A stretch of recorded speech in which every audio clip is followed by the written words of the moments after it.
ఆకాశమందు సింహాసనాసీనుడైన దేవాది దేవునికి నా హృదయపూర్వక వందనములు, స్తుతులు, స్తోత్రములు సమర్పించుకుంటున్నాను. అందరికీ శుభోదయం. ఈ దినాన మహోన్నతుడైన దేవాది దేవుడు నీ కొరకు సిద్ధపరిచిన వాక్కు. నీ వాక్యము నన్ను బ్రతికించియున్నది, నా బాధలలో ఇదే నాకు నెమ్మది కలిగించుచున్నది. దేవుని నామమునకు మహిమ కలుగునుగాక. ఈ మాటలు కీర్తనల గ్రంథము 119వ అధ్యాయము 50వ వచనములో వ్రాయబడి ఉన్నవండి. ప్రియమైన నేస్తమా, ఈ మాటలు నీవు చదువుతూ ఉన్నప్పుడు నీకేమనిపిస్తోందో నీ దేవాది దేవుడి దినాన్ని నీతో సూటిగా మాట్లాడుచూ ఉన్నారు. దావీదు గారు రాసిన ఈ 119వ కీర్తన ఈ మాట చూచినట్లయితే అంటున్నాడు ఆయన, నీ వాక్యము నన్ను బ్రతికించియున్నది. ఎప్పుడు చచ్చిపోయాడు, ఎప్పుడు బ్రతికాడు? అనుక్షణము మానవ జీవితములో చావు బ్రతుకుల మధ్య పోరాటమే. దావీదు గారి జీవితంలో కూడా ఎంతటి పోరాటము అంటే సాధారణ మానవుడెవరు కూడా తట్టుకోలేనంతటి పోరాటము సంభవించింది. అయినప్పటికీ ప్రతి పోరాటములోని కూడా ఆయన విజయమునే సంపాదించారు.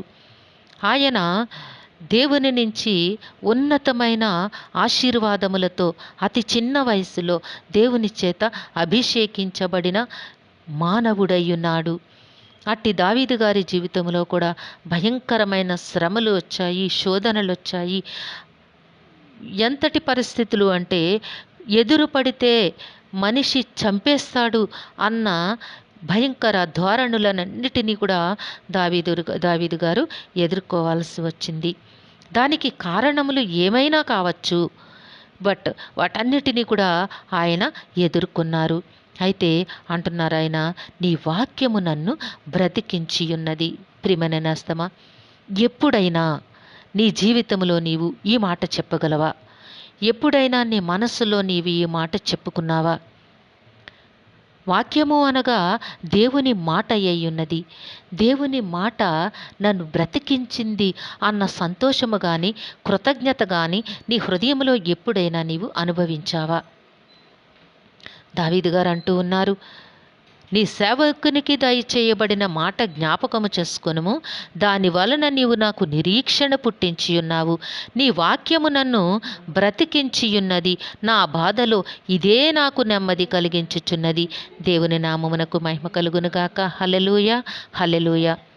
నీవు అనుకుంటూ ఉన్నావు నేస్తమా, నీ బాధలలో నీకెవరో నెమ్మదినిస్తారని, ఎవరో నీకు ఊరటనిస్తారని, ఎవరో నీకు వాదార్పునిస్తారని ఎవరి వైపో నీవెదురు చూస్తూ ఉన్నావు. ఎవరి వాదార్పు అయినా సరే అది కొంచెము మట్టుకే ఉంటుంది. దేవాది దేవుడు నిన్ను వాదార్చినట్లయితే, దేవాది దేవుడు నీకు నెమ్మదినిచ్చినట్లయితే, ఆ నెమ్మది, ఆ వాదార్పు నీ జీవితకాలం అంతా కూడా నీకు హాయినిచ్చేదిగా ఉంటుంది. దావీదు గారు ప్రతి భయంకర ప్రమాదము నుంచి కూడా దేవుని నుంచి తప్పించబడి, దేవుని నుంచి మేలులను పొందుకొని, దేవుని నుంచి ఆయన వాత్సల్యతను పొందుకొని జీవిస్తూ ఉన్నాడు. కాబట్టి ఇట్టి సంతోషమైన మాట చెప్పగలుగుతూ ఉన్నాడు, నీ వాక్యము నన్ను బ్రతికించి ఉన్నది, నా బాధలలో ఇదే నాకు నెమ్మది కలిగించుచున్నది. నేస్తమా, నీ జీవితంలో కూడా నువ్వు అనుభవించావు. దేవాది దేవుడు తన మాట ద్వారా, తన వాక్కు ద్వారా నిన్ను అనేక పర్యాయములు కాపాడి ఉన్నారు. నీకు శాంతినిచ్చారు, సమాధానమునిచ్చారు, నెమ్మదినిచ్చారు, నీ కుటుంబంలో ఆశీర్వాదమునిచ్చారు, నీ బ్రతుకులో ఐశ్వర్యమునిచ్చారు. తన వాక్కు ద్వారానే సమస్తమును నీకు అనుగ్రహించారు. కానీ ఈ సంతోషము నీలో ఉందా? ఈ కృతజ్ఞత నీలో ఉందా నేస్తమా? ఒక్కసారి జ్ఞాపకం చేసుకో. దేవుని పట్ల నీవు కూడా ఇట్టి ఉన్నతిని కలిగి ఉండాలి. ఇట్టి ఉన్నతమైన భావము నీలో ఉండాలి. అట్టి కృతజ్ఞతలు నీవు చెల్లించగలిగినట్లయితే నీ బ్రతుకులో ఇంకా ఎంతో నెమ్మదిని నీవు అనుభవిస్తావు.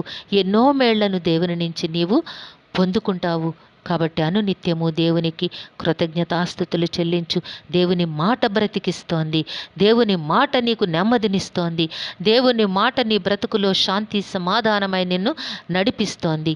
కనుక దేవుని మాటల యందు నమ్మిక ఉంచి, లక్ష్యముంచి, దేవుని మాటలను పదే జ్ఞాపకం చేసుకుంటూ, దేవుని వాక్యమును నీ గుండెల నిండుగా నింపుకొని ఆ వాక్యానుసారముగా జీవించడానికి ప్రయత్నము చేస్తూ నీ బాధలో, నీ కష్టములో, నీ వేదనలో నీ పక్షాన నేనున్నానని వాగ్దానము చేస్తున్న దేవుని యొక్క ఆ వాగ్దానమును జ్ఞాపకము చేసుకుని విశ్వాసముతో గనక నీవు అడుగులు వేయగలిగినట్లయితే దేవుని నుంచి నీవు ఉన్నతమైన ఆశీర్వాదములను పొందుకుంటావు.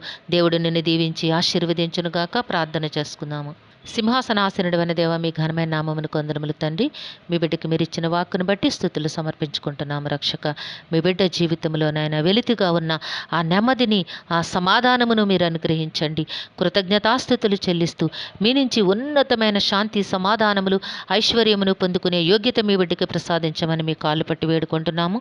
ఈ దినము పుట్టినరోజు, వివాహ దిన మహోత్సవంలో జరుపుకుంటున్న వారందరికీ మీ ఆశీస్సులు, దీర్ఘాయుష్ను అనుగ్రహించి మీ కృపలో నడిపించమని ఈ ప్రార్థన మా రక్షకుడు మీ ప్రియకుమారుడైన యేసుక్రీస్తు వారి అతి శ్రేష్టమైన నామమున అడిగి వేడుకొనుచున్నాము తండ్రి.